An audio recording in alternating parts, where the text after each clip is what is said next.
chapter 11, we see the battle where Saul is going to become king by battle. In chapter 10, of course, he was anointed king, and he was shown to the people as the king, and a lot of people followed him whose hearts God had touched, and then a lot of other people didn't really want him to reign over them. A lot of the children of Belial especially said, how shall this man reign over us? And so he was technically anointed king, but he hadn't really begun to reign or to rule yet. They still had this threat of the Ammonites that was upon them. Go to chapter 12, because I just want you to understand how exactly this played out. In chapter 12, basically Samuel is scolding the people, and I'm jumping forward a little bit, but when Samuel is scolding the people, he's going through the history of Israel, explaining how God has always delivered them from their enemies. And he always raised up judges that would deliver them. And then it says in verse number 12, "And when ye saw that Nahash, the king of the children of Ammon, came against you, ye said unto me, Nay, but a king shall reign over us, when the Lord your God was your king. Now therefore, behold, the king whom ye have chosen, and whom ye have desired, and behold, the Lord hath set a king over you." Now jump back to chapter 11. The reason I show you that is to explain to you that Nahash the Ammonite was a threat before they asked for a king. You don't really get that until you get to chapter 12. You realize that. Because this is the first time we hear about Nahash the Ammonite. But that was why they were asking for a king, because they were threatened by Nahash the Ammonite coming against them. We don't really see that until chapter 11, verse 1 here. But it says, "Then Nahash the Ammonite came up and encamped against Jabesh Gilead. And all the men of Jabesh said unto Nahash, Make a covenant with us, and we will serve thee." So, as Nahash the Ammonite comes to begin to invade Israel, and they had already known that this threat was coming, but they had Saul anointed as king, and he's supposedly going to deliver them in battle from this enemy. That was part of the purpose why they anointed him as king. Well, when Nahash begins to invade, and he gets to a certain portion of the children of Israel in Jabesh Gilead, they, instead of saying, "Hey, let's rally the troops, where's Saul to lead us into battle?" they decide that they're going to try to just make a deal and make peace with Nahash the Ammonite and make a bargain with him. So they say, "Make a covenant with us and we will serve thee." So they're basically offering to put themselves under his power, to just surrender, just to give in and be his servants. Look what it says in verse number 2. "And Nahash the Ammonite answered them, On this condition will I make a covenant with you, that I may thrust out all your right eyes, and lay it for a reproach upon all Israel. And the elders of Jabesh said unto him, Give us 7 days respite, that we may send messengers unto all the coasts of Israel. And then if there be no man to save us, we will come out to thee." Now, this is ridiculous. They're sitting there offering. They're surrendering. They're giving up. They're saying, "We'll be your servant." And he says, "The only way that I will allow you to make this treaty with me is if you allow me to put out everyone's right eye, every man's right eye." And not only that, not only does he want to disfigure and maim them and harm them, but he says that he wants to do it. Look at the last words of verse 2. "To lay it for a reproach upon all Israel." Just to make them ashamed. Just to make a fool out of them. Just to make them look weak and cowardly and foolish. That they would submit to something so horrible as to have their eye punched out because they don't have the guts to go into battle against the enemy. Now, I think there's a lot that we can learn from this story if we'd apply this to ourselves. This goes to show that, when it comes to the enemy, and of course our enemy is the devil. The Bible calls him our adversary, the devil, who walketh about as a roaring lion seeking whom he may devour. There are a lot of other enemies. Paul said there are many adversaries. And we have those that hate what's right. And a lot of times Christians make the mistake today of trying to bargain with the devil, or trying to somehow compromise with the devil and compromise with the world to somehow please him and to get him off your back. Now, this reminds me of another story. We're not going to turn there for sake of time, but we just read it just a few services ago. I forget which sermon it was, where Ahab, he offers to make a deal with Ben-Hadad, the king of Syria, and Ben-Hadad is going to take over, and he does the same thing. He says, "I'm your servant." And Ben-Hadad demands all of his silver and gold, and he demands all of his wives and all of his children to be given unto him. And Ahab says, okay. Ahab is willing to give his wife over to him, his children, all of his gold, all of his silver. And then Ben-Hadad stops and says, well, wait a minute. Ahab agreed to this kind of fast. Maybe I didn't ask for enough. And so he writes back and says, well, I know that the first time I just asked for your wives and your children and your gold and your silver, but now I've decided that I want to send all my officers and all my servants to go through your house and through all of your houses and basically just whatever they see that they like to just be able to take it. So Ahab writes back and says, well, you know, I'll go according to your first deal. I'll still give you my wives and children and gold and silver. But he said, I'm not going to let you just pilfer my house and pilfer the houses of the princes. And then, of course, that was where Ben-Hadad was drinking himself drunk, you remember, and he flipped out and said he's going to come. And, of course, God actually stepped in and helped Ahab defeat Ben-Hadad and win the battle. But you see how bargaining with Ben-Hadad wasn't the answer. They were supposed to have faith in God and defeat Ben-Hadad in battle. And God promised them that they could defeat him in battle, and he promised to use the 7,000 men who had not bowed the knee to Baal as the warriors. Not a huge army of tens of thousands or hundreds of thousands. He said, no, just a small army of the 7,000 that have not bowed their knee to Baal, 232 officers, 7,000 troops, and you, Ahab, will order the battle. And they've defeated a huge enemy with just that 7,000-man army. Because God blessed them for fighting. And the Bible says, resist, submit yourselves therefore to God. Resist the devil, and he'll flee from you. You know, and they could defeat an evil enemy with only 7,000 troops when he had multitudes. Because God is for us, so who can be against us? But yet we try so hard to try to compromise and bargain with the enemy instead of standing up for the truth and standing our ground. You see, when you begin to compromise, it doesn't satisfy the enemy. You sit there and tell them, oh yeah, take my gold, take my silver, take my wives and children. That won't be enough. They'll want to come rifling through your house next. And then you try to say, oh, we'll be your servant. We'll do what you say. No, let me punch out your right eye. Just to humiliate you. I mean, that's what it leads to. Now, this reminds me of when I was a kid. You remember bullies in school? When did you go to a school where there were serious bullies and kids were getting beaten up and lunch money taken? So who knows what? Put up your hand if you experienced that, or the rest of you just saw it on TV or something. Hey, I lived it. No, but anyway, I remember I went to schools many times where there was some serious bullying, and especially when you'd be in a Christian school.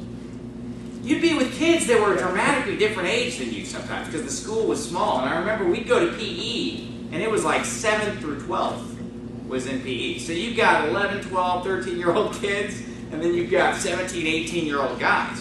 And I remember there was some brutal bullying that would go on. And, it wasn't the kind of bullying that they talk about today, like, oh, he told me I was fat or something, or he called me a fag. That's the kind of bullying, that's what they call bullying today, don't they? Yeah. No, when I was a kid, bullying was like ripping the hair out of the back of your neck, kicking you in the groin, socking you in the stomach. That's the kind of bullying that it was when I was in school. I was in not a very good area, unfortunately, that particular year. But I remember there was this one kid, and he would always give in unto them. He would literally, every day, practically, he would give them his lunch. Or he'd give them money, just to leave him alone. But it seemed like he got bullied the worst because he was constantly giving them what they wanted.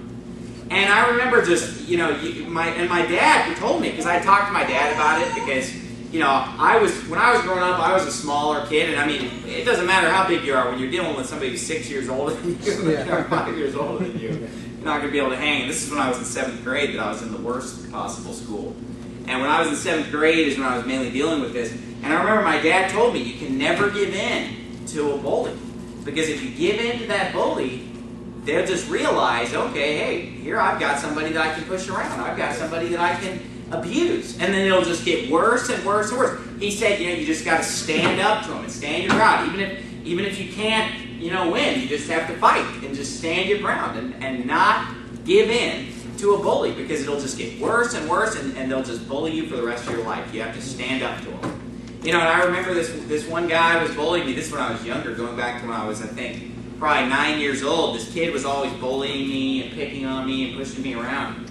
And my dad told me, he said, because the kid was bigger than me, he said, you know what? He said, just catch him when he's not looking. And he said, just sock him in the stomach as hard as you can. And he said, because then it's not going to leave a mark or anything. Just wait. He said, wait till the teacher's not around, and just sock him in the stomach as hard as you can. He said, then the kid will leave you alone.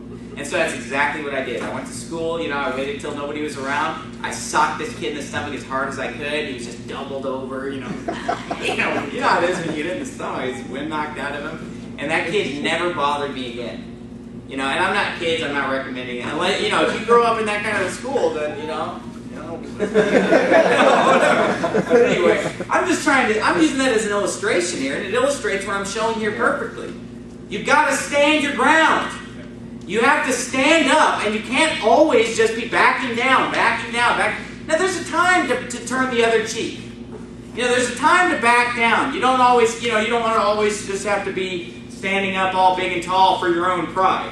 But when it comes to your own safety, sometimes you do have to stand your ground. And when it definitely comes to your family's safety or someone else's safety or someone else's well-being, you got to stand your ground. But that's physically. Let's talk about morally. Let's talk about spiritually. You try to basically meet people in the middle. When you try to meet the devil in the middle, it doesn't work. He's a liar and the father of it. Right. He's not going to keep that bargain. And basically, you'll have someone who tries to put some kind of sin on you, and they're trying to get you to watch movies that you shouldn't watch, or they're trying to get you to watch TV shows that you shouldn't watch, or maybe they're trying to get you into music that you shouldn't be listening to, or looking at magazines that you shouldn't be looking at. You shouldn't try to meet them in the middle and say, well, you're trying to get me to see an R-rated video. Let's watch PG-13. I'll meet you in the middle. No, you just need to stand your ground and just draw a hard line in the sand. Because once you cross the line of compromise, once you cross the line of sin, you're just going to keep going. Yep. When you try to compromise and go halfway and I'm not going to go to the bar drinking with you, but I'll be the designated driver. No, you need to just stay out of bars, you need to stay away from that whole scene. And so there are a lot of opportunities where you'll have an opportunity where it seems like you can kind of bargain, with wicked people, and try to kind of meet them in the middle, try to compromise with them. Let me explain something to you. Unless you go all the way wicked, they're not going to accept you, and they're not going to be satisfied with what you give them, and they're not going to be pleased with you. So you might look. Let me explain something to you. As an independent fundamental Baptist preacher, I'm going to be hated by the world. Okay, so why even try to partially please the world every once in a while? It's a waste of my time. Yeah. Try to preach a sermon that kind of throws them a bone a little bit. Maybe some visitor, try to keep them happy and just kind of soften it up a little bit. They're not going to be happy. Unless I just become Calvary Chapel, they're not going to be happy. So I might as well just be a fire-breathing fundamentalist and nuts to them. Because it doesn't make any sense to try to compromise and bargain with people. And that's the big word today. In politics, everything's like, you need to compromise, you need to compromise, you need to compromise. You know what? If I were down there, I wouldn't compromise at all. Amen. I would just be voting no on everything. No, no, no, no. I'm serious. I wouldn't compromise at all. And I don't want my representatives to compromise at all. Yeah. I want them to stand for what they believe in and just veto everything, say no to everything, and just refuse to budge. You say, well, but how are we going to get anything? The less they get done, the better. Amen. That's right. You know what I mean? That's right. I'm not going to compromise what I believe in. I don't think anybody should compromise what they believe in. And you say, but how are we going to get along? I'm not trying to get along. I'm trying to be right. I'm trying to do right. Yeah. I don't need to have unity. You know where I want to have unity? In my own house. And there's unity because one person's in charge. It's very unified. And then in the church we have unity because this book is in charge. And if we all believe that book, and if we all have the same Holy Spirit living inside of us, we're going to have unity. We're not going to compromise. We're not going to see what half the church wants and then get what the other half the church wants and say, hey, let's meet somewhere in the middle.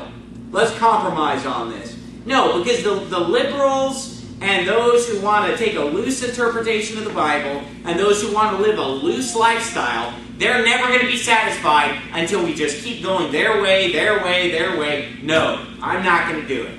I'm not even trying to please them. I'm not even trying to make the world love me. I'm not even going to go down that road because it's just a good way to get humiliated. And by the way, look at the compromising preachers of this world. And they are a reproach. They're a reproach to the name of Christ. Those who compromise, and when they try to meet the world halfway. Like, okay, well, we're not going to do Metallica, but we're going to do like a Christian band that sounds like Metallica and looks like Metallica and acts like Metallica. You know, and we're going to meet you in the middle. But you know what? It's really just a joke. Because it's not going to be as good as Metallica in people's minds. They're not going to be sad. You know, they're just going to stick with Metallica. You know what I mean? You're not going to sell more albums than Metallica if you're some Christian ripoff of Metallica. Okay? And if you're listening to Metallica, God help you because it's a wicked group. Right, yeah. Okay? And I'm just using that example, but whatever the example. The bottom line is, you look like a joke to the world when you try to compromise with the world. And I've noticed that the more that I've just stood my ground spiritually, people did not mock and make fun of me and laugh at me for being a Christian. You know, because your life is not a joke when you really stand for something. It's when you're trying to have it halfway and you're half in, half out that you become a laughingstock to the world. And then you become a laughingstock to those of us who are on the Lord's side. You know, we'll laugh at you too. And then the world's going to laugh at you. Because you don't fit in down at the world. And if you try to go down there and fit in with the world, you're not going to fit in, okay? And so why don't you just fit in here at church where you belong and look like us and talk like us and be like God's people. I'm not saying me in particular, but be like one of God's people and don't look like and talk like and act like one of the devil's people and one of the worldly people. Just pick which side you're on and get all the way on that side and have the guts to stay at the ground and not constantly be moved and pushed in the wrong direction. Because if you do, they're not going to be satisfied and you're just going to end up being humiliated and made a fool of. And that's what we see here in chapter 11. He wants to punch out their eyes. Remember Samson? See, he was a guy who compromised. He was a guy who was dealing with the enemy. Okay, instead of realizing, hey, the Philistines are my enemy here. He's basically trying to have a relationship with one of the Philistines, Delilah. And what did it get him? It got him humiliation. He got both of his eyes punched out instead of just one. And they made sport with him. They made him grind mill like an animal. And they said, come, let us make Samson sport. Let's have fun with him. Let's fool around mocking him and making fun of him. And so it doesn't make any sense to compromise. Compromise should be a word that is not even in our vocabulary. It's not in the Bible. Where does the Bible tell us compromise? You know, that should be a word that is just unknown unto us. And we need to just stand our ground. But he said in verse 2, Nahash the Ammonite answered them, on this condition will I make a covenant with you, that I may thrust out all your right eyes and lay it for a reproach upon all Israel. And the elders of Jabesh said unto him, give us 7 days respite, that we may send messengers unto all the coasts of Israel. And then if there be no man to save us, we will come out to thee. So they basically tell him, okay, give us a break for 7 days, and we're going to see if our fellow countrymen will come rescue us. And if they won't help us, then you can do whatever you have to do. Basically, punch out our right eye, I guess. Then came the messengers to Gibeah of Saul and told the tidings in the ears of the people. And all the people lifted up their voices and wept. And behold, Saul came after the herd out of the field. And Saul said, what aileth the people that they weep? And they told him the tidings of the men of Jabesh. And the Spirit of God came upon Saul when he heard those tidings, and his anger was kindled greatly. Now, he had been anointed king, but like I said, he wasn't really ruling and reigning. He hadn't really taken his kingdom yet. Because you notice he's out in the field, plowing the field. He's basically just doing the same kind of work that he did before. He comes out of the field at the end of the day, he hears the news. And when he hears the news, the Spirit of the Lord comes upon him, and his anger was kindled greatly. Now, a lot of people will try to say that those two things are not compatible. The Spirit of the Lord coming upon him and his anger being kindled greatly. Yet, as we read the Bible, his anger being kindled greatly was a result of the Spirit of the Lord coming upon him. You can try to twist the passage, but that's what it says. Right? That's basically what it's telling us here. Now, of course, we already talked about this on Sunday, but anger is not something that we should just always have fuming in our bosom at all times, just burning in anger, and when we go to bed, we're mad, when we wake up, we're mad. Saul was not an enraged, angry person all the time. But when he heard about his fellow countrymen and his fellow brethren of the children of Israel being humiliated in such a way, being mocked and made fun of, and in jeopardy of having their eye punched out, he became very angry. It infuriated him that the enemy would be so audacious as to suggest such a treaty that would punch out all the right eyes. So basically it infuriated, and he was right to be angry. I mean, it was God's Spirit that made him angry. And he took a yoke of oxen, verse 7, and hewed them in pieces, or that means he chopped them in pieces, and sent them throughout all the coasts of Israel by the hands of messengers, saying, Whosoever cometh not forth after Saul and after Samuel, so shall it be done unto his oxen. And the fear of the Lord fell on the people, and they came out with one consent. And when he numbered them in Bezek, the children of Israel were 300,000, and the men of Judah 30,000. And they said unto the messengers that came, Thus shall ye say unto the men of Jabesh Gilead, Tomorrow by that time the sun be hot, ye shall have help.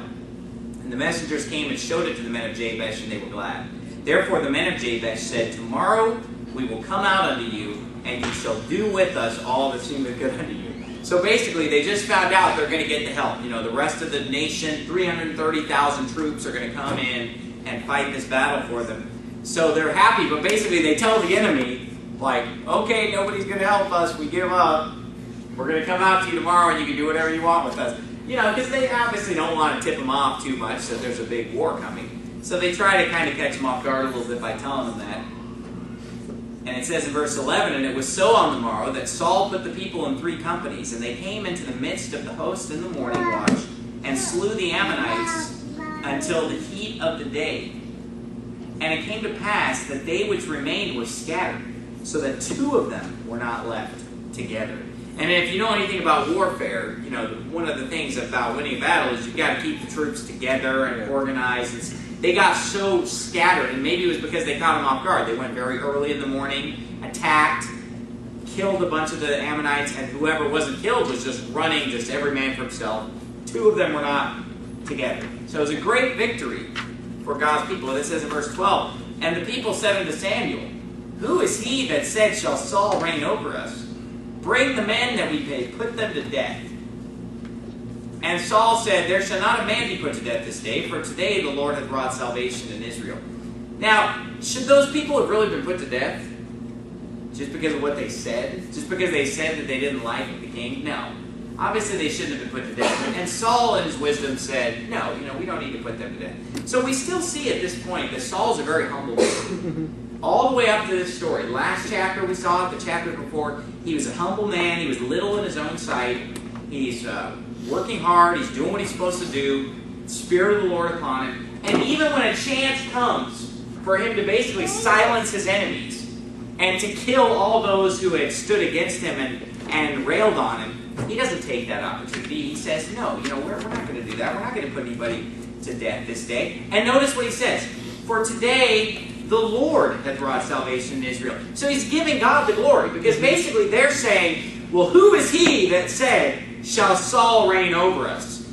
Bring the men that we may put them to death. So who are they giving all the credit to in verse 12? They're giving all the credit to Saul. Like, well, where are those guys that said Saul shouldn't reign over us? Let's kill them. Because look what Saul just did for us. He just won this battle for us. But Saul turns around and gives God the glory. He says, there shall not a man be put to death this day, for today the Lord hath wrought salvation in Israel. So at this point, he's doing everything right. I mean, Saul's doing everything. He's giving God the glory. He's fighting the right battles. And then then says Samuel, verse 14, to the people, come and let us go to Gilgal and renew the kingdom there. And all the people went to Gilgal, and there they made Saul king before the Lord in Gilgal. And there they sacrificed sacrifices of peace offerings before the Lord. And there Saul and all the men of Israel rejoiced greatly. So now he is truly king. He has truly come into his kingdom. He's proved himself in battle. He's delivered the people. The threat of the Ammonites is gone. Now they can just go to governing themselves. And that's why in chapter 12, we see where Samuel basically gives the final thoughts on the fact that they have chosen a king instead of God to rule over them. It was still God that saved him. He just used Saul to do it. And so I think the biggest thing that we learn from this chapter is just, if God is with us, we're going to win the battle. There's no need to compromise. Okay? When it comes to our church, we want our church to grow and we want our church to thrive and succeed. It's not going to succeed because of compromise. Right? you know, we could compromise and try to maybe soften things up just a little bit to bring in some additional people. But I'll be honest with you, I just don't even want those people. Yeah. The people who are looking for something a little bit softer, a little more compromised, because those people won't be satisfied with that. Because tomorrow they'll be mad about something different. Yeah. You know what I mean? That's right. And what I often say is, if they don't like it today, they won't like it tomorrow. Because I've preached sermons that have made people angry, and then they quit the church. But really, almost in every case, if they hadn't left the church over that sermon, a couple weeks later, it would have been something else that they would have. Because there's two kinds of people in this world. There's those who like to hear the truth preached, and they like to take a hard line, and they like to take a stand. And then there are the ones who want to compromise. There are basically the Sauls of this world, and then there are the Jabesh Gileads of this world. You know, the Jabesh Gileads of this world say, well, let's compromise with the world as long as it doesn't get too bad. Because they basically wanted to make that covenant until they found out what the covenant was. Getting their right eye punched out. Now, if the Ammonites had never suggested that, they would have just made a treaty with the Ammonites and been a slave to the Ammonites for the rest of their life. Okay, and even when they did that, only because Saul hacked up some cows and mailed it out to all Israel, did he even get them rallied to fight. Because before he did that, they weren't even getting any help. And they would have gone and actually submitted to having their eyes punched out.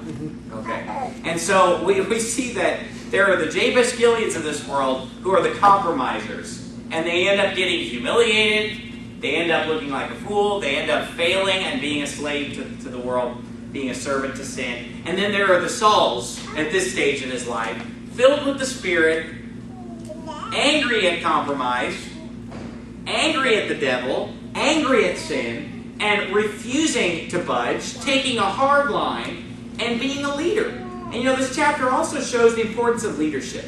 You know, when you didn't have a leader here, they didn't have a chance at this. They didn't have any hope. There was no Saul and Jabesh rallying the people. And so throughout the Bible, we see the importance of a strong leader that can rally people. And we need leaders today. We need leaders all across America, in every city in this country, that would rally people and to stand up and tell people, don't compromise. Don't give in. Don't change. Don't change with the times. You don't have to be contemporary. You can be old-fashioned. You can stay by this stuff. And God can bless us. We can win the fight anyway. One of you shall chase 1,000, and two of you shall put 10,000 to flight. And so really it's a great chapter on not compromising and on fighting the Lord's battles. But let's bow our heads and have a word of prayer. Father, we thank you so much for your word, dear God, and for this chapter in your word. And thank you for the story that can teach us about standing our ground, standing tall, not compromising, drawing a line in the sand, and not being willing to budge. And Father, I pray that you just help every single person that's here to decide what they believe. And, you know, everyone believes different things and has different convictions, but God, help every single person to decide what they believe and to understand why they believe it and to be willing to stand on it and not budge from that conviction. And in Jesus' name we pray, amen. All right, let's sing another song before we go. Let's sing 127, "'Tis So Sweet to Trust in Jesus." Song number 127.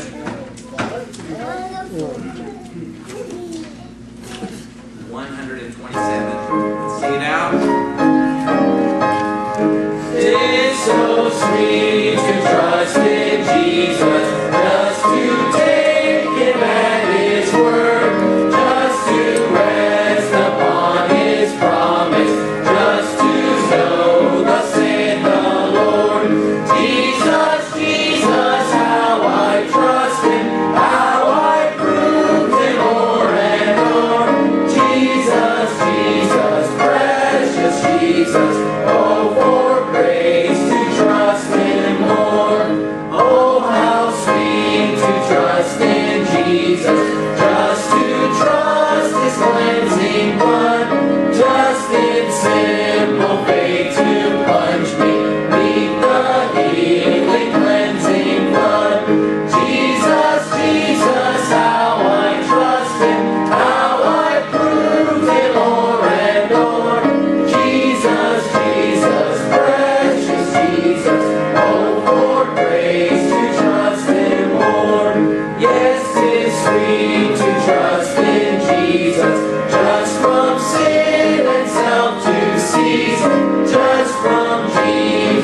simply taken life and rest and joy and peace.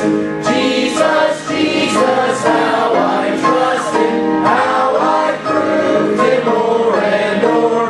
Jesus, Jesus, precious Jesus, oh, for grace to trust Him more. I'm so glad I learned to trust Thee, precious Jesus, Savior, friend. And I know that Thou art with me, will be with me to the end. Jesus, Jesus, how I trust Him, how I proved Him more and more. Jesus, Jesus, precious Jesus, oh, for grace to trust Him more. Now, as I was soul winning one time and I talked to this person, they said, well, my husband's Catholic and I'm Baptist, so we compromise and go to a Lutheran church. You know what? It's still wrong. It's still of the devil. You know what I mean? And so compromising doesn't get you anywhere. And so that's just a perfect illustration of what I'm talking about. And that's another reason why I'm glad that my wife and I, 11 years of marriage, that we're equally yoked. And that's why it's so important to marry someone who's going the same direction as you. Because if you try to compromise later, with the devil, no, I'm just kidding. Hopefully you don't marry the devil. But, you try to compromise with an unsaved spouse, a Catholic spouse, or, some other variety of unsaved spouse, your kids are going to end up, getting infected with that stuff. All right, we're dismissed.